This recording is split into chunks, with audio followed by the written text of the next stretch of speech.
नमस्कार बालमित्रांनो, आज वार गुरुवार आणि आजची दिनांक आहे 5 ऑगस्ट 2021।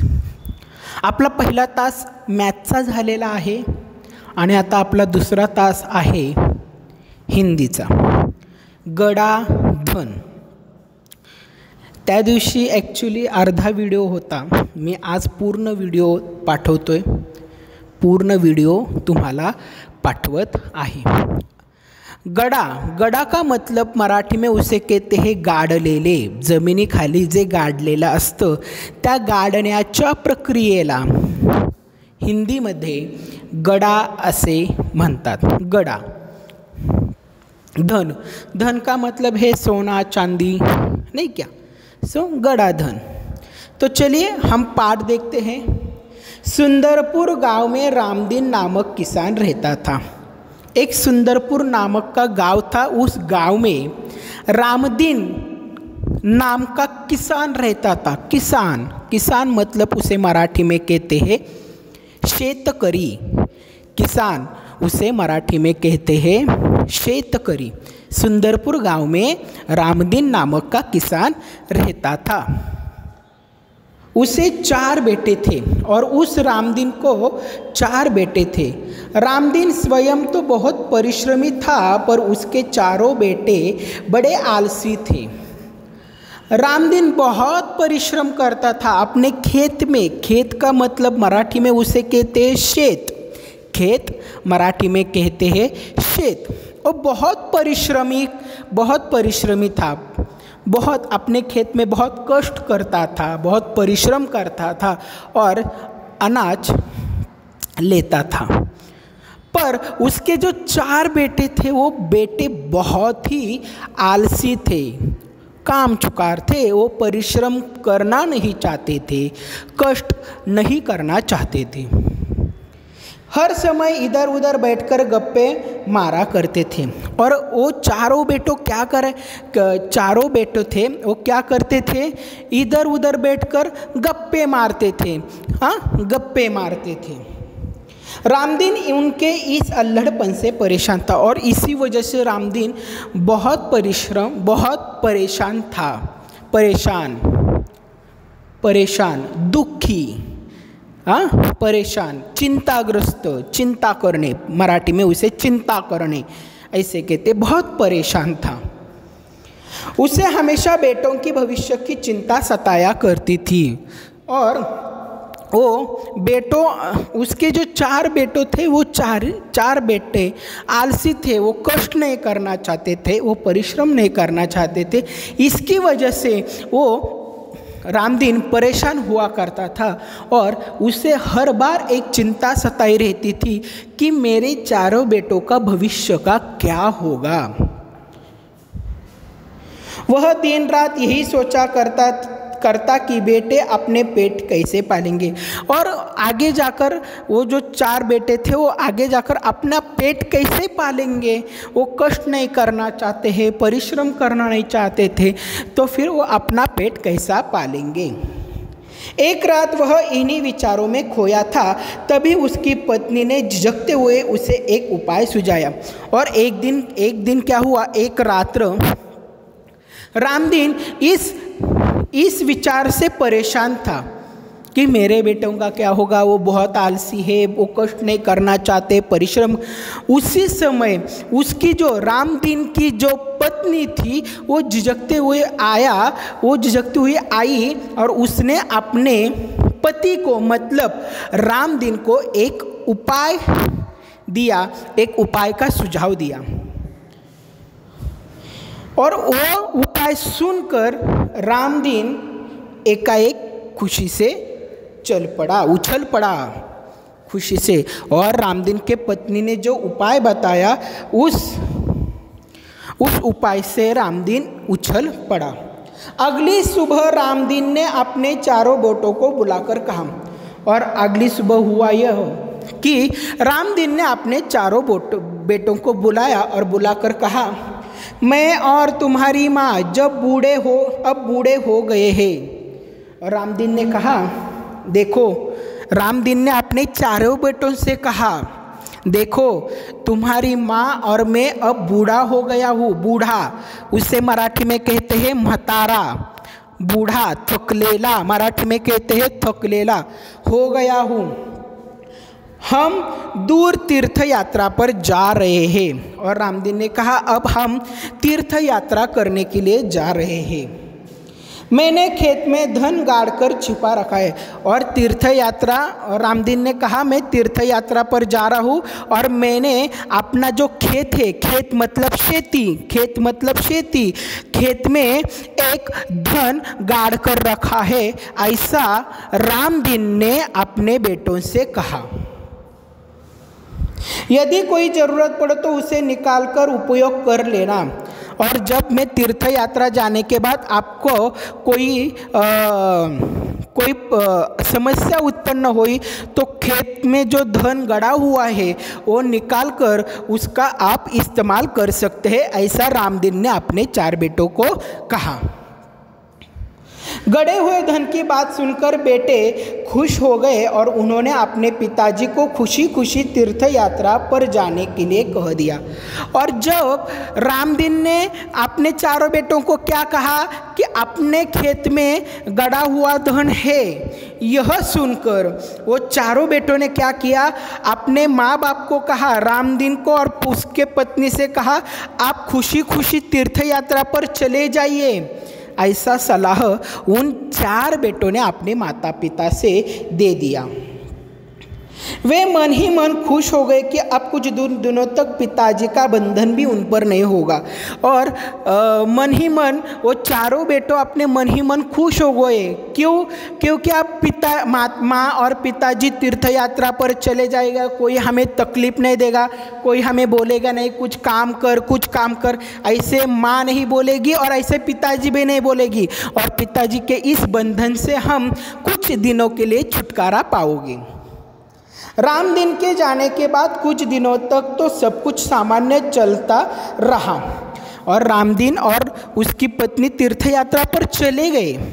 जाने के बाद कुछ दिन तक क्या हुआ, वो 4 बेटों अपना पेट भरने लगा, कुछ प्रॉब्लम नहीं हुई, कुछ समस्याएं उत्पन्न नहीं हुई। तब उसके बाद पास का धन और घर का धान्य समाप्त होने लगा। अब कुछ दिन क्या हुआ, घर में जो अनाज था, घर में जो धन था और धान्य था, उसका उन्होंने इस्तेमाल किया। अब वो धन और जो घर में जो धन था, घर में जो धान्य था, वो अब समाप्त होने लगा।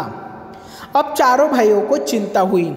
जैसे घर में जो धन था, घर में जो धान्य था, वो समाप्त होने के बाद 4 भाइयों को चिंता हुई।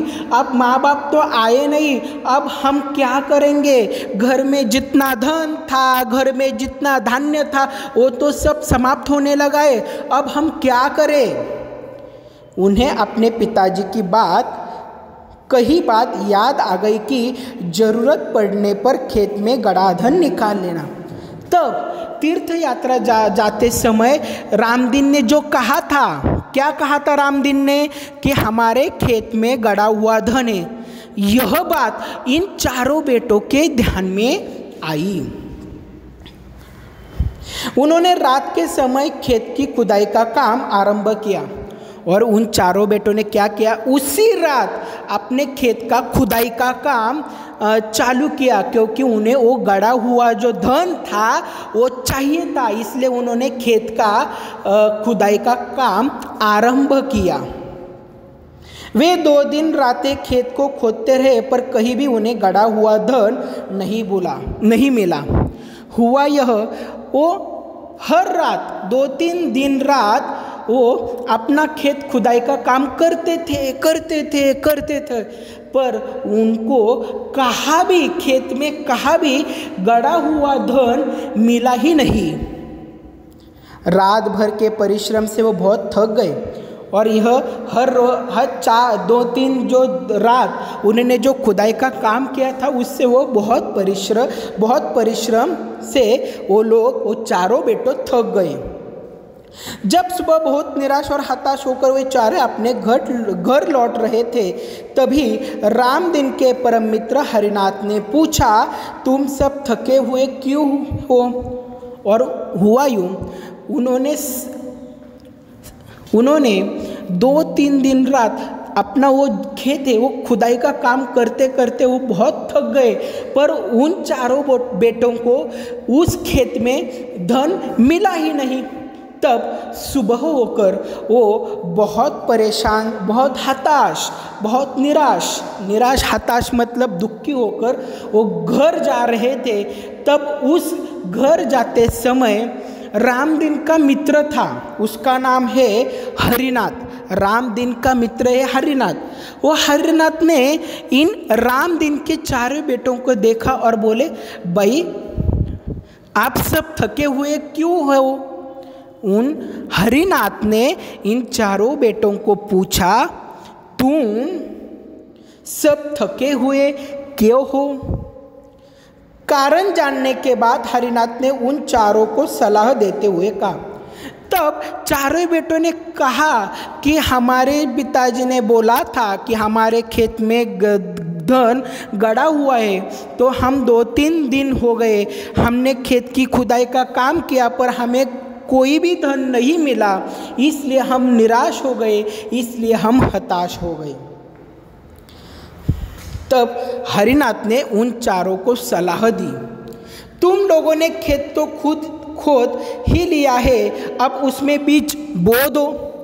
तब हरिनाथ ने उन चारों बेटों को एक सलाह दी, देखो बेटो, आपने खेत का खुदाई का काम किया है कि नहीं? तो चारों बेटे बोले, हाँ हमने खुदाई का काम किया है। तो एक काम कीजिए ना, उस खेत में आप बीज बो दो, बिया बो दो। बो म्हणजे लावणे, बो म्हणजे पेरणे, मराठी में उसे पेरणे असे म्हणतात। बीज बो दो। चारों भाइयों के उदास चेहरे पर खुशी की लहर दौड़ गई और यह बात सुनकर चारों बेटों खुश, चारों भाई खुश हो गए कि चलो अब हमने खेत की खुदाई का काम किया है, तो चलो हम बीज बो देते हैं। उन्होंने हरिनाथ के कहने के अनुसार किया और जब हरिनाथ ने जो सलाह दी उस सलाह के अनुसार उन चारों भाइयों ने क्या किया, अपने खुदाई का जो काम किया था जिस खेत में, उस खेत में उन्होंने क्या किया, बीज बो दिया। खेत में नन्हे अंकुर निकल गए और उन्होंने बीज बो देने के बाद कुछ दिन बाद क्या हुआ, उस बीज को नन्हे अंकुर निकल गए। अंकुर निकलना मतलब मराठी में उसे कहते छोटे छोटे ते बी उगवायला सुरुवात झाली होती। चारों के मन में उत्साह जाग गया और जब उन्होंने इस नन्हे अंकुर को देखा तो उनको क्या हुआ, मन में उत्साह आ गया। वे निराई के गुड़ाई करने लगे। फसल बहुत अच्छी हुई। जो फसल था, फसल बहुत अच्छा हुआ। हरिनाथ काका को धन्यवाद देकर वे फसल को बाजार में बेचने के लिए जाने की, और बी के माध्यम से जो फसल मतलब पीक, मराठी में उसे कहते हैं पीक, जो फसल आया था उन्होंने क्या किया, वो फसल अब बाजार में बेचने के लिए वो लेके गए। जो फसल आया था वो बाजार में बेचने के लिए वो निकल पड़े। माता पिता के आते ही बेटों ने उनके चरण स्पर्श किए और रामदीन और उसकी पत्नी तीर्थ यात्रा से लौट आए, तीर्थ यात्रा से घर पर आए। घर आने के बाद उन चारों बेटों ने क्या किया, अपने माता पिता के चरण स्पर्श किए, मतलब मराठी में उसे कहते हैं, उन्होंने क्या किया, अपने माता पिता के पैर स्पर्श किए।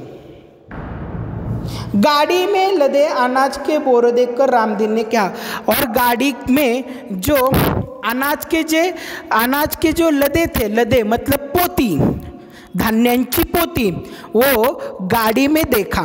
रामदीन ने गाड़ी में देखा और रामदीन ने कहा, अब तुम्हें खेत में गड़े धन का राज में समझ में आ गया होगा।